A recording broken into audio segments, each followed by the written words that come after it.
بسم اللہ الرحمن الرحیم۔ 20ویں صدی عیسوی کے عظیم شاعر، مفکر، فلسفر اور نظریہ پاکستان کی تشکیل دینے والے شاعر مشرق، حکیم الامت، علامہ محمد اقبال رحمۃ اللہ علیہ 9 نومبر 1877 عیسوی یعنی 3 ذوالقعدہ 1294 ہجری کو سیالکوٹ پنجاب میں پیدا ہوئے۔ والد کا نام شیخ نور محمد کشمیری اور والدہ کا نام امام بی بی تھا۔ علامہ اقبال نے لاہور، علی گڑھ، ایران، یونیورسٹی آف کیمبرج اور جرمنی، لندن تک تعلیم حاصل کی۔ علامہ اقبال نے امت مسلمہ کی بیداری اور نوجوانان اسلام میں ایک جذبہ ایمانی جگانے کے لیے قلم کے ذریعے ایک انقلاب برپا کیا۔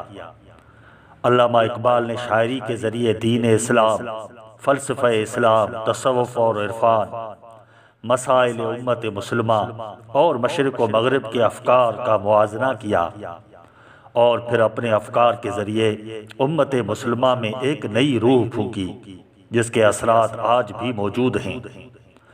علامہ محمد اقبال نے پاکستان کا خوبصورت خواب دیکھا تھا، لیکن آزادی وطن سے پہلے 21 اپریل 1938 عیسوی یعنی 20 صفر 1357 ہجری کو وصال کیا۔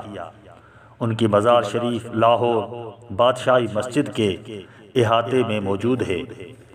علامہ محمد اقبال نے اردو اور فارسی نثر اور نظم میں شاہکار کتابیں لکھیں، جن میں ریکنسٹرکشن آف ریلیجیس تھاٹ، علم الاقتصاد، فارس میں ماوراء الطبیعت کا ارتقاء، اسلام میں مذہبی افکار کی تعمیر نو، اور فارسی نظم میں اسرار خودی، رموز بے خودی، پیام مشرق، زبور عجم، جاوید نامہ اور مثنوی پست باید کرد مشہور ہیں، جبکہ اردو میں بانگ درا، بال جبریل، ضرب کلیم اور فارسی اردو میں آخری ان کی کتاب ارمغان حجاز بے حد مقبول ہیں۔ علامہ محمد اقبال کے حالات زندگی، افکار و تعلیمات، فلسفی خطوط، تحریروں، تقریروں اور مضامین پر متعدد کتب اور مقالے لکھے جا چکے ہیں اور ان کے کلام کا دنیا کی بیشتر زبانوں میں ترجمہ بھی ہو چکا ہے۔ بہرحال علامہ محمد اقبال نے نئی نسل میں انقلابی روح پھونکی اور اسلامی عظمت کو اجاگر کیا، نوجوانان اسلام کی ذہنی و فکری رہنمائی کی اور نوجوانوں کو مایوسی سے نکال کر ایک امید کی کرن اور روشن مستقبل کا راستہ دکھایا۔ اللہ تعالیٰ علامہ محمد اقبال کو غریق رحمت فرمائے۔